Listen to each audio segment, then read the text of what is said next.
Yo, people, welcome welcome to another episode of The Exclusive. Once again, tonight we here with a special guest in our building. You know, the founder of the brand, Finest. Is it me I say? Bryan. Yes, my Wagwan. G. Everything gov. Yeah, man. Alright, people, so I'm telling you in the last video, the exclusive merch coming. So, guys, just please look out for that. The exclusive merchandise coming to you. T-shirts, sweaters, you name it. Cups, look out for that coming soon. Alright, guys? And remember, another thing, before you guys reach any further in this video, I want you guys to like this video. Just give it a like, alright? Alright, Bryan, so just give a small introduction of yourself so my viewers can get to know who you be and all them things. You see, I go by the name of Bryan. That's my real name, you know. A lot of people call me the finest boss, otherwise known as Apex, you know. So what I do is I make clothes, you know, from scratch. I do a lot of graphic T-shirts, cut and sew products. You know what I say? Also from doing clothing for my personal self, also the custom work for others, you know, like logos, DTG, screen printing, all of that, you know. Just one stop creative experience. Alright? Alright, Bryan, so let us just get right into the interview after that introduction. Alright, the first question I want to ask you, how does the brand Finest come about and how long has it been around? You know, say finance come about 1 year when I'm there. At four time I'm there 1 year in a dog, you know. Come here 1 year, I'm just bored, bro. I'm just bored and we're going to Zoomies. I'm like a shirt in a Zoomies, but it's very expensive, dog. So I start play with a thing, a logo thing. I don't remember the name because it stopped running. I start play with a logo platform on the computer. I'm come up with a monkey logo, you know. I'm just call it Fine Jewels, you know. I'm there for the summer and I call it Fine Jewels. I make a shirt out of it and then I go so boom. I go back to Atlanta now. Went back to school and thing. My dogs was hosting a party and so from my host a party and then put hosted by Fine Jewels on it, right? Yeah. So you see from this the brand just elevated with a crowd, you know, because people was coming out to the parties and the brand was just also elevating because it's as a hosted by Fine Juice. As a party and party get bigger, the clothing line get bigger with it as well. I'm just branch off and then just start creating more and more, you know? Alright, so that's so good. So, alright, my second question to you is that more explain to my viewers a little bit of your background coming up as a youth till you've become the CEO of your brand. Yeah. So you know, growing up, born and raised in Kingston, Jamaica. You know, growing up very poor, but at the same time when I grew up poor, my mother she have a sense of style and have a sense of fashion. So even though we never have much, I always try to put me in the right things, you know, the right Yeah, way. yeah. I always just make sure I'm real productive well when it comes to the gears, you know. So I just my love just grew for fashion from the streets, you know, from Air Forces, Clarks, you get me I say? Yeah. Yeah, we used to wear like whole heap of polo, you know. Back then it used to be the USPA polo, you know, until I come to America, and the Facts. man them say, yo, that's fake dog. You see it? And I just style just elevate and I just start get more unique with it, you know, more into depth when it come to the fashion world, you know, like the polo. Start with like Ralph Lauren, Tommy Hilfiger, you know, Yeah. and then I branch out to like Nautica, you know, Versace, you know what I say? Just small brands until I get to where I am now. So from long story short, so growing up, I just have the sense of fashion and style passed on from my parents, and it just come to be, I just start doing my own thing. Okay, when I think about it, now, my G, clothes expensive in the dog. You see me I say? Facts. Clothes expensive in the dog. So when you get a little machine and you make a one shirt dog and you see say you like it, bro. But you know, the older you get, the more mature you get with the senses, the style. Till you just start creating more elevated products. You know?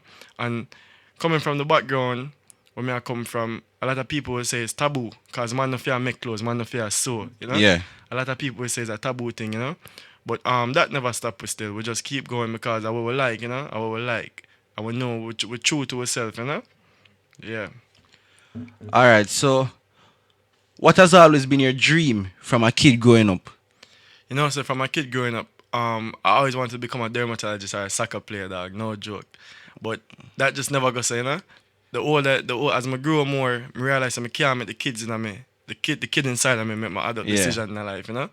So we just follow what I'm good at, my passion, you know? I just follow what I'm good at, my passion, and not what was expected of me, you know? I still go to school, I do my marketing and my managing. major in marketing and management, and we just transform it into the business aspect of finance worldwide right now. So finance worldwide is more than just a brand, more than just clothing. It's just a Yeah. brand all around. It's a creative brand, So you have different aspects of it. You have finance worldwide, then you break down to finance studios. Finance studios is the design part, which finance worldwide will Okay. be the part where we do the homeless drive and give back to the community. Cause that's the sense, A lot of people will say, yo, Oh, so you do like give backs and them thing that too. give backs. Yeah, man, we feed the homeless regularly. You know what I say? A lot Alright, of that's good. That's good. yeah, a lot of people will say, yo, it gears them sometimes them cheap for the quality. The quality is too good. I say that is the reason why it's called finance worldwide, no dog. We want it now everybody on. You get me? I say. Yeah, people can afford it. Yeah. It bigger than just the name. You know what I say? It's about humanity. It's a humanity brand. Humanitarian brand. Yeah. Alright, so another question I want to ask you: why do you choose fashion as a business? Fashion as a business. Reason why I'm choose fashion because it always change. But at the same time, when it change, it always go back to the roots. You see me I say? You ever say all things always just come back in a style? Yeah, that's What true. you see, what they must feel as come back. Shot. You see me I say? It's like fashion just can't delete. No matter what it can't delete. And as people, Jamaicans, we like with gears, bro. We like with style. We have style. You get me? I say we like colors. You know what I say? It's always about just representation.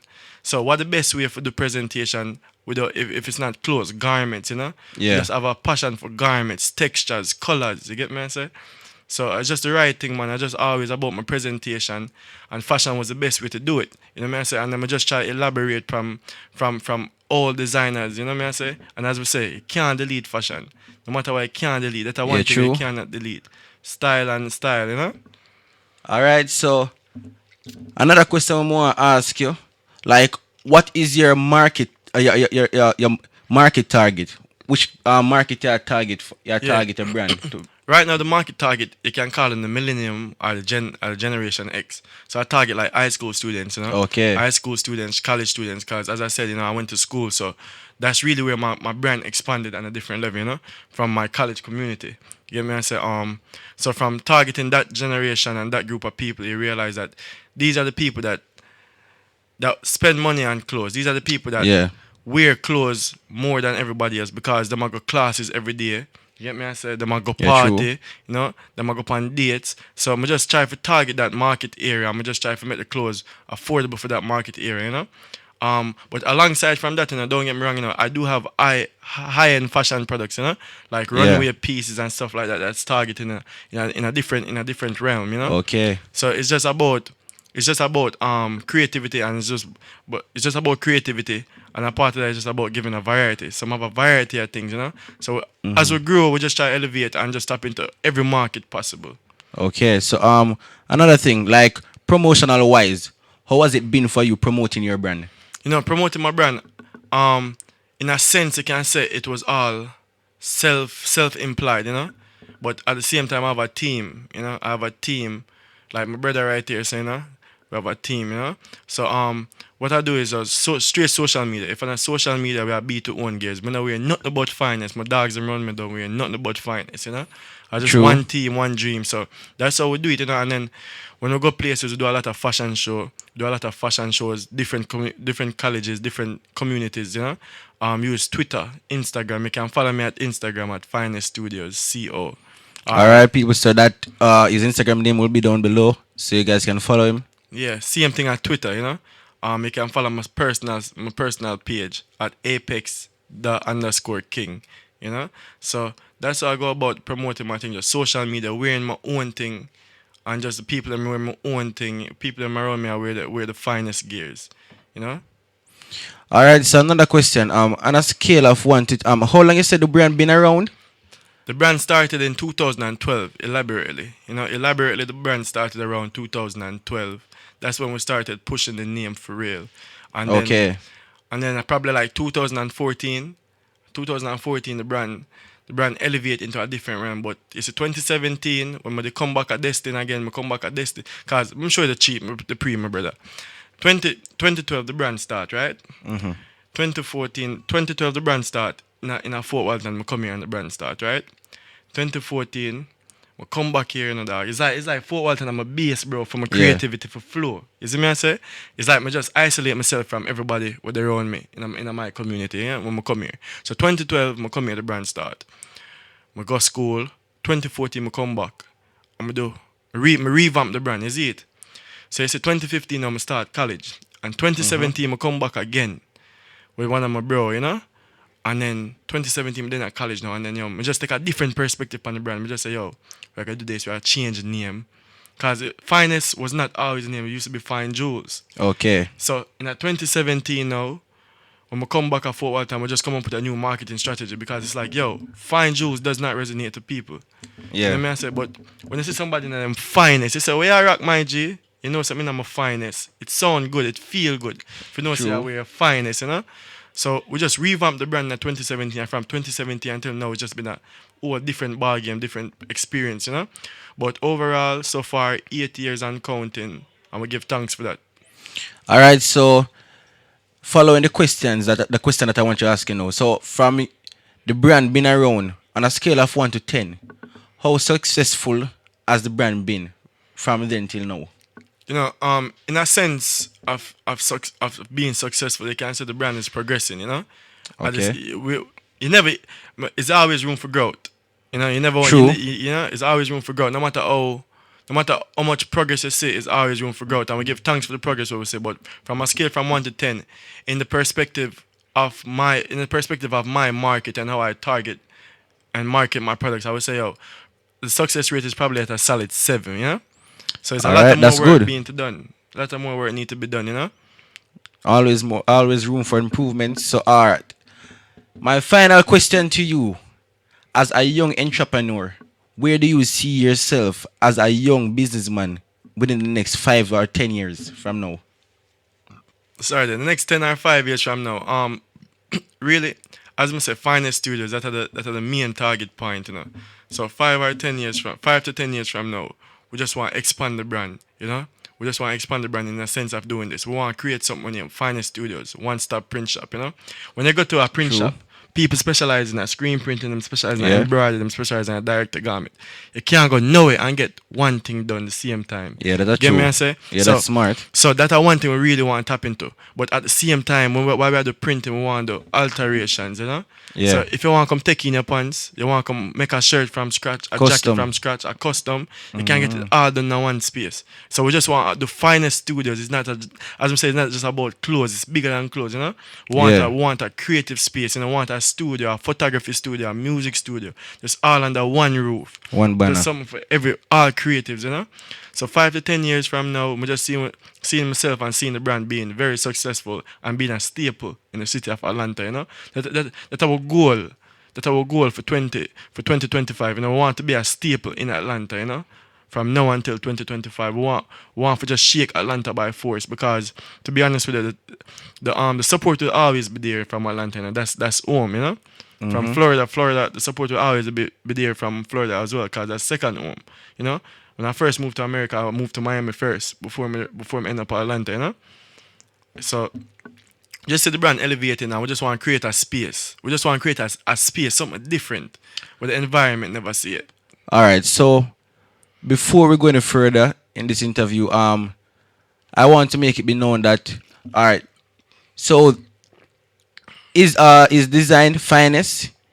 This guy right here, Bryan, is Jamaican but US based. All right. So I want to ask you, is it just gonna be a brand that you're trying to break out in just the US, or is it gonna be worldwide? Worldwide, finest worldwide. All right. You see it? Because as I'm saying, finest studios is the overall realm of the brand, but it's the finest worldwide. The worldwide stand for something. We want the thing everywhere. We want it everywhere. So we are working on the connections right now, the links, the shipping, work out all the shipping and everything based all around.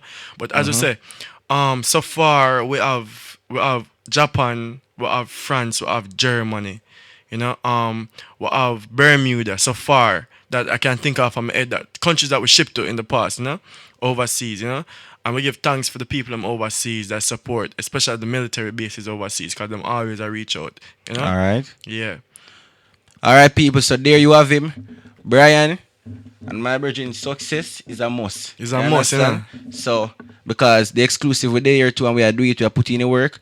And we see with hard work, it will pay off. Hard work and dedication Have to pay will off. pay off, you see me? So respect. You see, Respecting and my G. that if you say a pass through, you see me, and getting a strength. You Yeah, understand? man. Yeah, Respect. man. Big up So the people, exclusive.